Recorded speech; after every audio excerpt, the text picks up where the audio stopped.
வணக்கம். இசையமைப்பாளர் எஸ்.ஏ. ராஜ்குமார் ஒரு மிகச்சிறந்த இசையமைப்பாளர். கூடவே அவர் ஒரு பாடகர். இன்னொன்னு நல்லா சிறப்பா பாடல் எழுதுவாரு. அப்படிப்பட்ட எஸ்.ஏ. ராஜ்குமார் எழுதி இசையமைச்சு பாடின ஒரு பாட்டுல இசைஞானி இளையராஜாவை விமர்சனம் பண்ணியிருக்காரு. அப்படின்னு இப்ப இல்ல. கிட்டத்தட்ட 10 ஆண்டுகளா பல நண்பர்கள் சொல்ல கேட்டிருக்கேன். அதுலயும் குறிப்பா இன்னைக்கு ஒரு 4, 5 பேர் பேசிக்கிட்டு இருந்தப்ப, இது தொடர்பா பேசுனாங்க. இல்லங்க, இளையராஜாவ தான் அவர் விமர்சனம் பண்ணியிருக்காரு அப்படின்னு சொன்னாங்க. இது உண்மையா? இல்ல இந்த பாடல் எதார்த்தமா சூழலுக்கு எழுதப்பட்டதா? என்ன பாட்டு? என்ன படம்? அப்படின்னு தான் இந்த தொகுப்புக்குள்ள பார்க்க போறோம்.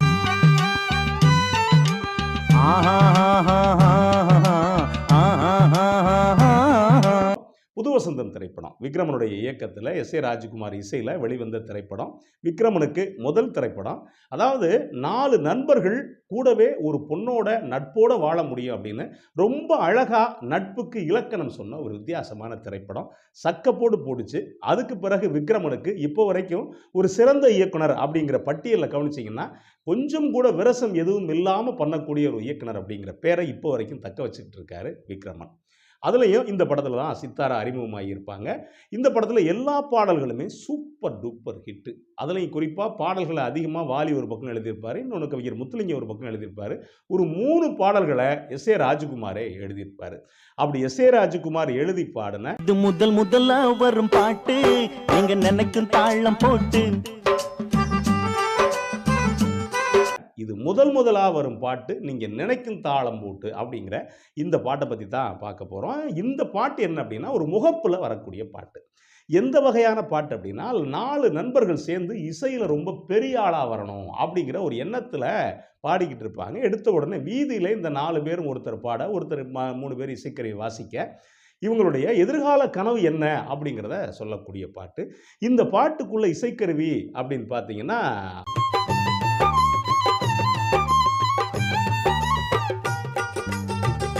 ஹார்மோனியம், மேண்டலின், வயலின் இந்த மாதிரி கருவிகள வச்சு பண்ணியிருப்பாரு. பாட்டு பல்லவிய ரொம்ப சிறப்பா பண்ணியிருப்பாரு. இது முதலா வரும் பாட்டு, நீங்க நினைக்கும் தாளம் போட்டு, நல்ல சங்கதிங்க இந்த பாட்டில் உண்டு, எங்க சங்கதியும் இந்த பாட்டில் உண்டு அப்படின்னு பல்லவி போட்டிருப்பாரு. என்ன அப்படின்னா, நான் எங்க வாழ்க்கையும் இதுக்குள்ள இருக்கு. ஆனா நல்ல விஷயத்தையும் பேசுவோம். 2 சேர்த்து பேசப் போறோம் அப்படின்னு பல்லவி வந்திருக்கும். அது சரணங்கள ரொம்ப அழகா பண்ணியிருப்பாரு. இந்த வகை அப்படிங்கிறது பாட்டு எங்கெங்கெல்லாம் இருக்கு அப்படின்னு சொல்றோம் இல்லையா? அந்த மாதிரியான வடிவத்துல எஸ்.ஏ. ராஜ்குமார் எழுதியிருப்பாரு. அது முதல் சரணம் வரும். தொட்டில்ல தூங்கும் போதும் பாட்ட ரசிச்சோம் நாம, கட்டிலில காதல் சொல்லவும் பாட்டு படிச்சோம். தத்துவமா சித்தர் சொன்ன பாட்ட ரசிச்சோம் நாம, பட்ட துன்பம் பசிய மறக்க பாட்டு படிச்சோம்.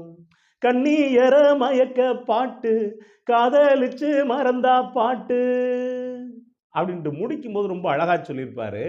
கடவுள பார்க்கவும் பாட்டு, நீட்டி கட்டையில போகையிலும் பாட்டு பாட்டு அப்படின்னு இருப்பாரு முதல் சரணத்துல. ஏன்னா ரொம்ப அழகா ஒவ்வொரு விஷயத்தையும் ரொம்ப அழகா எடுத்து வச்சிருப்பாரு.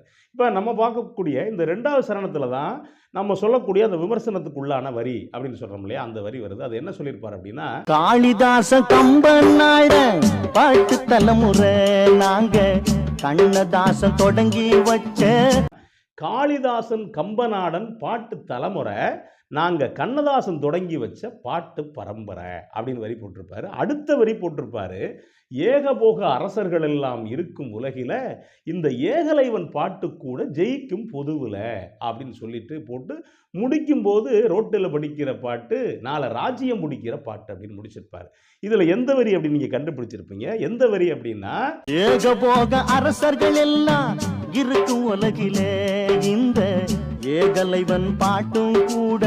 ஏகபோக அரசர்கள் எல்லாம் இருக்கும் உலகில இந்த ஏகலைவன் பாட்டு கூட ஜெயிக்கும் பொதுவுல அப்படிங்கிற இந்த வரியத்தான் நண்பர்கள் அடிக்கடி சொல்றது. ஏன் இந்த வரிய அப்படி சொல்றாங்க அப்படின்னா, அது இந்த படம் வந்த காலகட்டம் அப்படிங்கிறது இசைஞானி இளையராஜா உச்சத்துல இருந்த காலகட்டம்.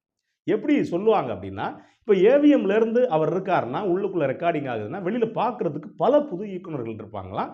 அதாவது கரெக்டாக அந்த சிவப்பு லைட் இருந்துச்சுன்னா அவர் வெளியில் வர போகிறாரு அப்படின்னு குறிப்பிட்ட பேர் அவரை பார்த்தா போதும் அப்படின்ட்டு இருப்பாங்களாம். அதே மாதிரி அதுக்கடுத்து இங்கேருந்து பிரசாத்துக்கு போகிறார் அப்படின்னா பிரசாத்தில் வரப்போகிறாருன்னு ஒரு சிவப்பு லைட்டு இண்டிகேட் பண்ணுவாங்களாம்.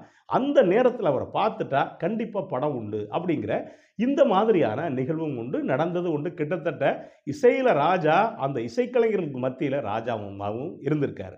இப்போ இந்த காலகட்டத்தில் ஒருவேளை எஸ்.ஏ. ராஜ்குமார் இதை மனசில் வச்சு எழுதியிருப்பாரோ அப்படிங்கிற வகையில் தான் நண்பர்கள் சொன்னாங்க. ஆனால் இது உண்மையா அப்படின்னு நான் உள்ளுக்குள்ளே விசாரித்தேன். விசாரிக்கிறப்ப எனக்கு கிடைச்ச தகவல் என்ன அப்படிங்கிறது இருக்கு இல்லையா? என்ன சொன்னாங்க அப்படின்னா, முதல் படம் புது வசந்தம் விக்ரமனுக்கு முதல் படம். ஆனால் எஸ்.ஏ. ராஜ்குமாருக்கு அது முதல் படம் கிடையாது. ஏறத்தாழ 10 படங்களுக்கு மேலே பண்ணி எல்லா படங்களுமே சாதிச்சிட்டாரு. எப்படின்னா, நீங்கள் சின்ன பூவை மெல்ல பேச ஆகட்டும், இல்லை ரயிலுக்கு நேரமாச்சு இருக்கட்டும், இந்த மாதிரி எல்லா படங்களுமே எஸ்.ஏ. ராஜ்குமாருக்கு வெற்றிக்கு இலக்காக இருந்த திரைப்படம். அவ்வளவு படங்கள் பண்ண பிறகு இசைஞானி இளையராஜாவை இப்படி அவர் விமர்சிக்கணும் அப்படிங்கிற எந்த அவசியம் கிடையாது. இன்னொன்று, விக்ரமனை எடுத்துக்கிட்டாலும் இந்த மாதிரியான எந்த உடசலும் கொடுக்காதவர் விக்ரமன். எஸ்.ஏ. ராஜ்குமாரும் பொதுவெளியில் இந்த மாதிரி எந்த விஷயத்தையும் யோசிக்காதவர். இன்னொன்று, எஸ்.ஏ. ராஜ்குமார் இசைஞானி இளையராஜா மேலே பெரிய அளவுக்கு மரியாதை உள்ளவர். சரி, ஏன் இந்த வரியை போட்டார் அப்படின்னு நண்பர்களுக்காகத்தான் இந்த பதிவு. ஏன் இந்த வரியை போட்டிருப்பார் எஸ்.ஏ. ராஜ்குமார் அப்படின்னா, இது அந்த காட்சிக்கு 100% பொருந்தி போகக்கூடிய பாட்டு. ஏன்னா இவங்க 4 பேரும் எதிர்காலம் என்ன அப்படிங்கிற வகையில் யோசிக்கிறாங்க, ரோட்டில் பாடுறவங்க. அதனால தான் இந்த ஏகலைவன் பாட்டு கூட ஜெயிக்கும் பொதுவில் அப்படின்னு சொல்லி வச்சுருப்பாங்க. அந்த வகையில் பார்த்தா இது இசைஞான இளையராஜாவை விமர்சனம் பண்ணியோ மையப்படுத்திய எழுதலை. இந்த வரிகள் அப்படிங்கிறது முழுக்க முழுக்க அந்த காட்சிக்கு பொருந்துறது மாதிரி எழுதுறாங்க அப்படிங்கிறது தான் யதார்த்தம். நன்றி, வணக்கம்.